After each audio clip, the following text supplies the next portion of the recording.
Salut les mecs, bienvenue pour cette deuxième partie. Donc voilà, je vous mets la partie 1 juste en haut à droite si jamais vous n'avez pas encore vu. Et sinon, n'hésitez pas les gars à nous soutenir parce que voilà, dans cette vidéo, on va traiter d'énormément d'informations pour récompenser la chaîne, le petit like, le petit follow, le petit commentaire. Ou sinon, il y a les petites souscriptions, que ce soit pour Twitch ou pour YouTube. Il y a même le Twitter et le Discord si jamais vous voulez des infos complémentaires ou tout simplement discuter avec la communauté. Donc voilà les gars.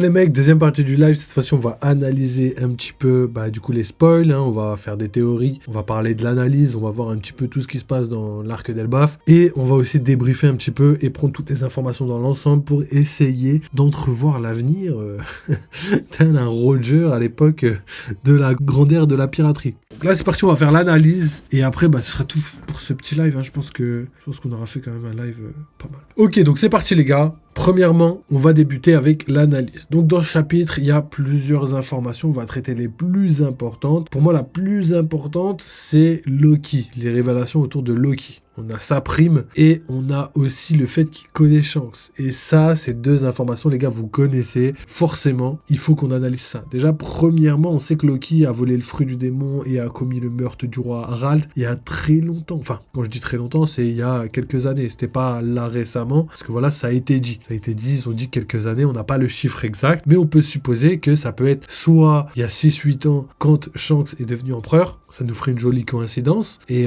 dans One Piece, les coïncidences, c'est rare. Ou sinon, ça pourrait être il y a quelques années bien plus tôt, ou quelques années très récents. Peut-être que c'était il y a 2 ans, quand Luffy il était à Marineford, Loki il en profitait pour tuer son père. Peut-être, on ne sait pas. Donc voilà, tout ça pour vous dire que on n'a pas la temporalité. Je pense que Oda fait exprès pour éviter que des gens comme nous puissent rechercher les liens entre les années pour savoir ce qui s'est passé exactement entre qui et avec qui. Donc très habile de sa part, mais le résultat est que on sait toujours pas quand c'était. Ce qui est sûr, c'est que sa prime est de 2,6 milliards, ce qui est colossal les gars, c'est vraiment énorme. C'est vraiment énorme. Donc déjà c'est supérieur à un premier commandant et potentiellement supérieur à un intermédiaire. Je le dis comme ça, on verra après. Mais en tout cas, c'est ce que je ressens de par la présentation. Après, évidemment, vu qu'on a que ça comme info, pas les prendre comme réel. Il faut attendre encore un petit peu les gars et confirmer les choses. Parce que le plus important, c'est ça. Donc, quand on prend ça en compte, on voit que Loki est très très fort. Et moi, comme je l'ai dit dans la vidéo de la réact au spoil, ça pourrait être lié à deux choses. Premièrement, le fait que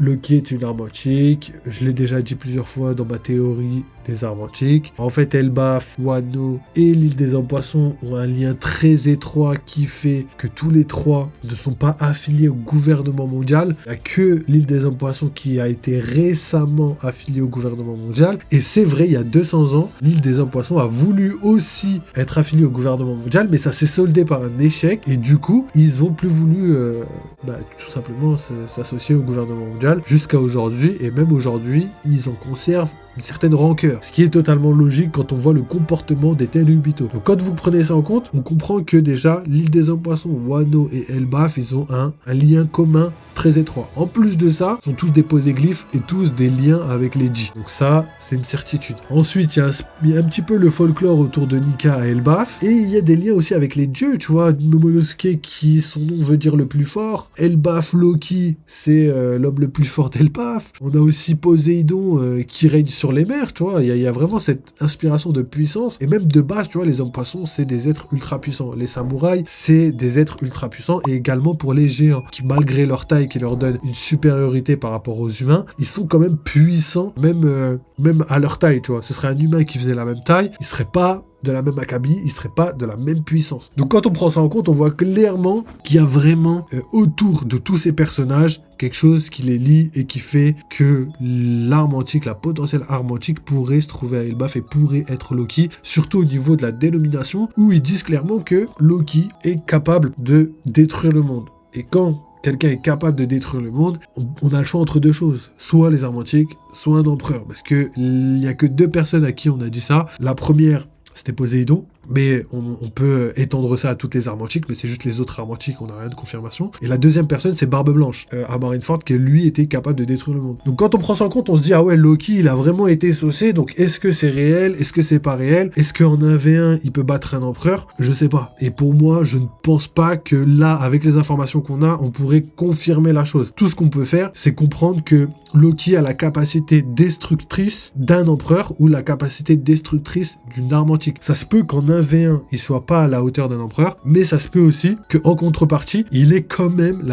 la capacité de détruire le monde. Exactement comme Shirahoshi. Je pense que tout le monde est d'accord pour dire que Shirahoshi, 1v1 Shanks, elle tient même pas 5 minutes. Mais encore, je suis gentil. Mais par contre, si tu me dis, est-ce qu'elle est capable de détruire le monde? Je pense que là, tout le monde est d'accord pour dire, oui, si elle contrôle bien son arme, etc. Si elle contrôle bien les rois des mers, etc.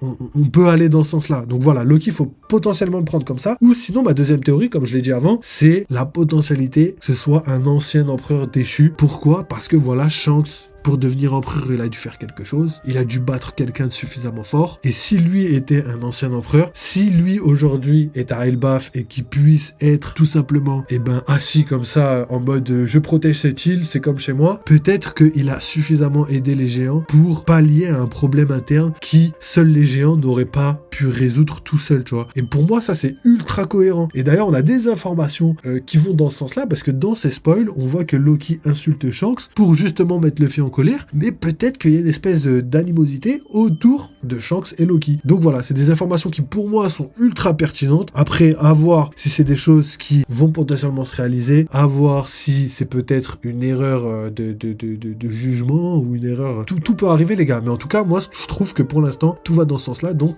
on va creuser jusqu'à ce que on ait la preuve du contraire tout simplement, ou la confirmation. On préfère la confirmation, évidemment. Donc voilà, tout ça pour vous dire que Loki, pour moi, ça va être l'information la plus importante du chapitre. Il y aura donc potentiellement une libération de Loki. Pourquoi? Parce que voilà, frère, déjà de base, je pense que tout le monde savait qu'à un moment donné, il va être libéré. C'est un personnage qui a été introduit depuis longtemps. Et là, on le voit attaché. On va se dire, ouais, tout l'arc, il va être là, attaché à l'arbre. Et nous, on va voguer, on va se promener, on va aller compter un petit peu les arbres, les montagnes. Non, il faut qu'il soit libéré. Potentiellement par Luffy, potentiellement par quelqu'un d'autre. Et comme je l'ai dit encore tout à l'heure, ce serait trop cool que Luffy libère Loki, que tous les géants détestent Luffy. Parce que là, tous les géants, ils sont en mode je suis l'offre de Luffy, divinité, je veux m'agenouiller, tu vois. Là, ce qui serait bien, c'est qu'on change un petit peu tout ça et qu'on mette en mode mais pourquoi il a fait ça, je le déteste, machin chose et tout. Et qu'à la fin, voilà, quand tout est réglé et tout, ah ok, tu n'avais pas fait exprès, ok, on te pardonne Luffy, merci, t'es notre frérot, on met le drapeau sur l'île. C'est capté? Donc voilà, tout ça pour vous dire que c'est quelque chose de potentiel. D'ailleurs, les gars, là, on sait que Elbaf, c'est le territoire de Shanks. Et il pourrait arriver quelque chose à Shanks et que Luffy puisse mettre son drapeau sur Elbaf. Pourquoi? Parce que les gars, quand on voit en fait que Elbaf, tout simplement, est protégé par Shanks, on pourrait se dire que en fait Luffy va sauver l'île, il va aider tout le monde et tout, mais la finalité c'est que on aimerait bien voir la flotte des géants aux côtés de Luffy à la fin de l'œuvre, tu vois. Et pour que ça se passe, il faut, ou peut-être à côté de Shanks, c'est que Shanks est parmi, mais ça c'est possible. Mais pour moi, il faut quand même que Luffy contrôle des territoires, tu vois. On sait que là, par exemple, il a Doflamingo, non. Dressrosa, il peut pas l'avoir. Il a l'île des hommes poissons, ça c'est bon, c'est avéré, c'est réglé. Il a Wano, donc ça c'est bon, c'est réglé, tu vois. Et là, il manquerait peut-être Elbaf. En vrai, c'est pas utile, parce qu'elle, elle a déjà beaucoup de territoires et tout. Mais bon, Luffy, en fait, c'est le guerrier libérateur. Et quand tu comprends ça, tu te dis potentiellement que le guerrier libérateur, partout où il passe, tu vois, ça va être un endroit qui va être affilié, entre guillemets, au gouvernement de Luffy, tu vois. Et du coup, moi, je pense sincèrement que c'est quelque chose qui pourrait clairement arriver. Et pour ça, il faut que le drapeau de Shanks disparaisse. Et pour qu'il disparaisse, il faut qu'il arrive quelque chose de dramatique à Shanks. Au moins qu'il perde son titre d'empereur. Peut-être qu'il peut rester en vie, mais qu'il perde son titre d'empereur. Ça pourrait peut-être faire bouger un petit peu One Piece. Les gens pourraient être choqués et tout. Mais voilà, c'est des choses que je théorise sans vraiment d'arguments concret parce que je doute que ça arrive dans le sens où je pense pas que Shanks puisse se faire goumer, mais en même temps, si je pense que c'est quasiment impossible, ça veut dire que c'est possible dans le sens où Oda, il va faire en sorte de créer des choses qui n'existent pas, tu vois, des choses qui vont nous surprendre. Et Barbe Noire qui bat Shanks, c'est des choses qui peuvent arriver parce que c'est des choses qui sont ultra potentielles. On sait qu'il y a un lien bizarre entre les deux et une rivalité sombre. Donc je pense qu'il y a quelque chose qui pourrait arriver et à part Barbe Noire, je vois pas qui aurait les capacités de faire ça. Donc voilà, petite théorie, on verra bien de toute façon dans tous les cas, mais sachez que ouais, quand on a un territoire, je pense que potentiellement, surtout quand Luffy passe dans un territoire, souvent c'est pour mettre son drapeau, et même s'il le met pas tout de suite, il le mettra par la suite, tu vois. Par exemple, le jour où